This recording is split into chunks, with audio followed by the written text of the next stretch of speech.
साल 2002 संविधान के 86वें संशोधन से अनुच्छेद 21A जोड़ा जाता है और 6 से 14 साल के बच्चों को निःशुल्क और अनिवार्य शिक्षा का मौलिक अधिकार मिलता है। हालांकि केंद्र और राज्य सरकार की बजट की खींचतान के चलते इस कानून को पारित होने में 7 साल लगे और 2009 में RTE एक्ट पारित हुआ और 1 अप्रैल 2010 से ये पूरे देश में लागू हुआ, जम्मू कश्मीर को छोड़कर। उनका अपना एजुकेशन एक्ट 2002 था और अनुच्छेद 370 हटने के बाद 2019 में ये कानून वहाँ पे भी लागू हुआ।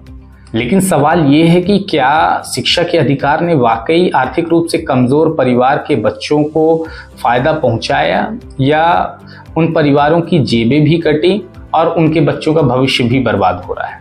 क्या आपको लगता है कि सरकार की RTE योजना के तहत गरीब बच्चों को वाकई में अच्छी शिक्षा मिल रही है या फिर फ्री एजुकेशन के नाम पर ये एक ऐसा जाल बन चुका है जहां गरीब का बच्चा ना घर का रहता ना घाट का?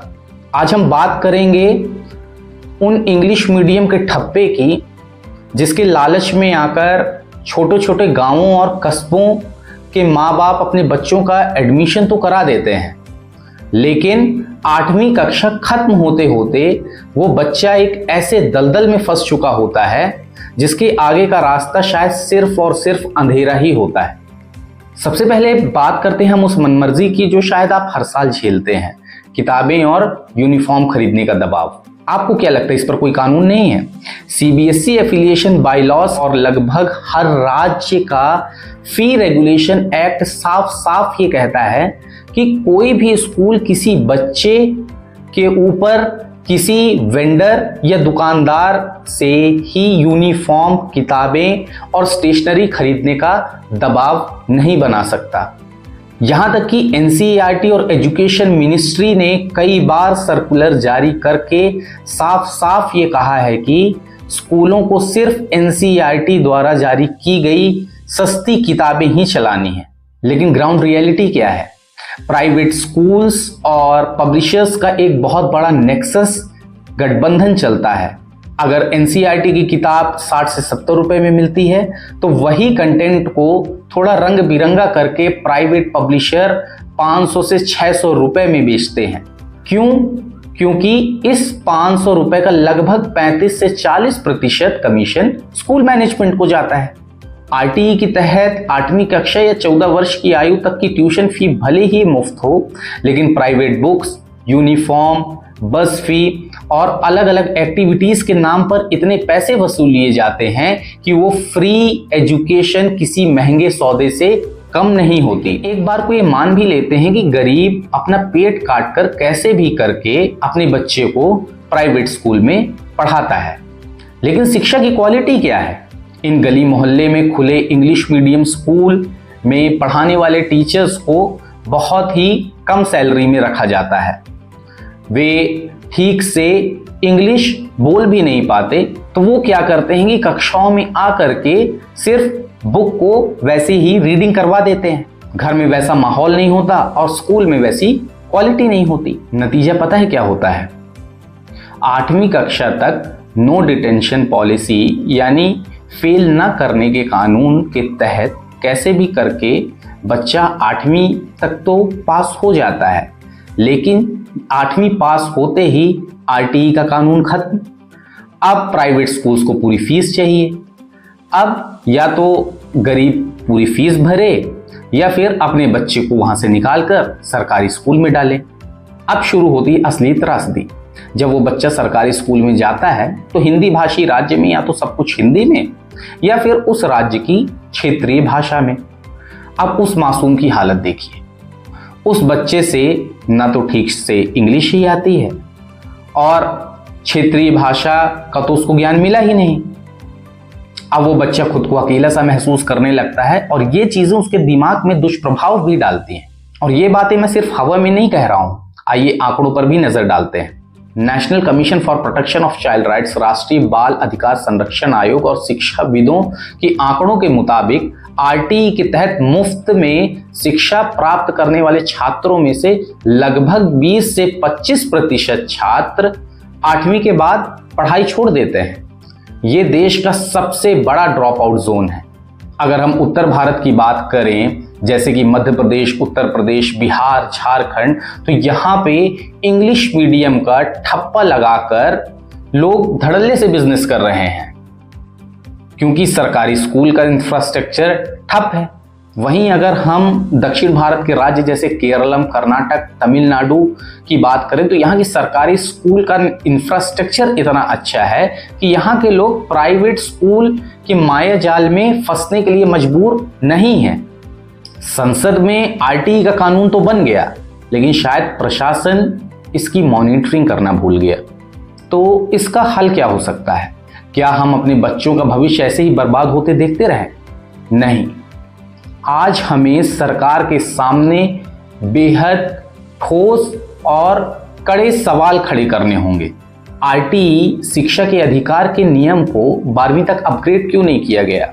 आज हम सबको पता है कि 8वीं तक पढ़ करके आपके पास ऐसी स्किल नहीं होती कि आप आगे कुछ अच्छा कर सके, तो बच्चों को बीच में ला करके क्यों छोड़ दिया जाता है? और ऐसा नहीं है कि सरकार को इस बात का अंदाजा नहीं है। साल 2012 की central advisory board of education, केंद्रीय शिक्षा सलाहकार बोर्ड, और 2019 की नेशनल एजुकेशन पॉलिसी, राष्ट्रीय शिक्षा नीति के ड्राफ्ट में साफ साफ लिखा गया है कि आरटीई के कानून को 12वीं तक अपग्रेड किया जाए। लेकिन अफसोस, ये जब फाइनल कानून पास हुआ तो इसको ठंडे बस्ते में डाल दिया गया, क्योंकि सरकार के पास भारी आर्थिक बजट का बोझ था।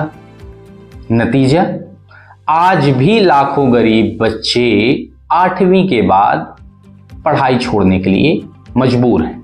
हालांकि कुछ राज्यों ने अपने स्तर पर गरीबों को 12वीं तक की शिक्षा उपलब्ध कराने के लिए कदम उठाए हैं, लेकिन ध्यान रहे, ये कोई राष्ट्रीय कानून नहीं है।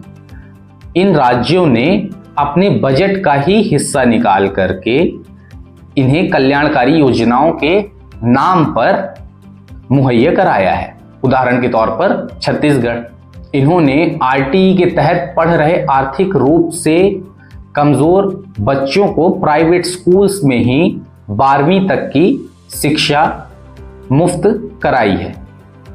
राजस्थान, इन्होंने बालिकाओं की शिक्षा को बढ़ावा देने के लिए इंदिरा शक्ति बालिका फीस पुनर्भरण योजना चलाई। आरटीई की योजना से जो भी बालिकाएं 8वीं पास कर चुकी हैं, उनकी 9वीं से 12वीं तक की प्राइवेट स्कूल की फीस राज्य सरकार खुद भरती है। अब बात करते हैं देश की राजधानी दिल्ली की। यहाँ पे प्राइवेट स्कूल जो सरकारी रियायती जमीन पर बने हुए हैं, तो आर्थिक रूप से गरीब बच्चे जो 8वीं तक की शिक्षा आरटीई की योजना के तहत प्राप्त कर चुके हैं, उनकी 9वीं से 12वीं तक की पढ़ाई इन स्कूल्स में मुफ्त कराई जाती है।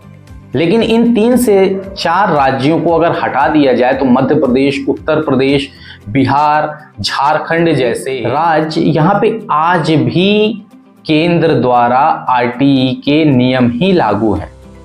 लेकिन ठहरिए, इसमें सिर्फ सरकार को दोष देना गलत है, इसमें हम ज्यादा दोषी हैं। असल में देखा जाए तो हमने शिक्षा को कभी उतना महत्वपूर्ण माना ही नहीं। जब चुनाव आते हैं तो कल्याणकारी योजनाओं के आगे हमने शिक्षा को कभी रखा ही नहीं। जब चुनाव आते हैं तो हमने हमेशा कल्याणकारी योजनाओं को शिक्षा से आगे रखा। हमने कभी भी ये नहीं पूछा कि आप शिक्षा के लिए क्या कर रहे हैं। हमारा सवाल यही होता है कि आप पैसे कितने दे रहे हैं। हमने कभी ये सवाल नहीं पूछा कि सरकारी स्कूलों की व्यवस्था क्यों ठप हो रही है, बल्कि हमारा सवाल ये होता है कि पिछली सरकार में फलानी योजना के तहत इतना पैसा मिल रहा था, अगर आपकी सरकार आएगी तो उसमें कितने प्रतिशत की वृद्धि होगी। हम शिक्षा की बात हर रोज नहीं करते। एक कम पढ़े लिखे इंसान को शिक्षा की अहमियत सिर्फ तब समझ आती है जब किसी महफिल में जहां पे पढ़े लिखे लोगों की संख्या होती है वहां उसे साइडलाइन कर दिया जाता है, या किसी बड़े दफ्तर में उसे भाव नहीं दिया जाता है, तो सिर्फ उसी वक्त उसे ये एहसास होता है कि मैं कम पढ़ा लिखा हूं, इसलिए मैं इनके बीच में शामिल नहीं हो पा रहा हूं। और तब उसे ये एहसास होता है कि शिक्षा कितनी ज़रूरी है, और फिर वो ये सोचता है कि मेरा समय तो गया, लेकिन मैं अपने बच्चों को बहुत अच्छी शिक्षा दूंगा। लेकिन ये सोच चंद मिनटों की, चंद घंटों की, या हो सकता है चंद दिनों की हो, उसके बाद फिर से जीवन वैसे ही चलने लगता है। याद रखिए, शिक्षा हमारा जब तक सबसे बड़ा चुनावी मुद्दा नहीं बनेगा, तब तक हमारे बच्चे ऐसे ही कानूनों और प्राइवेट धंधों के बीच में पिसते रहेंगे।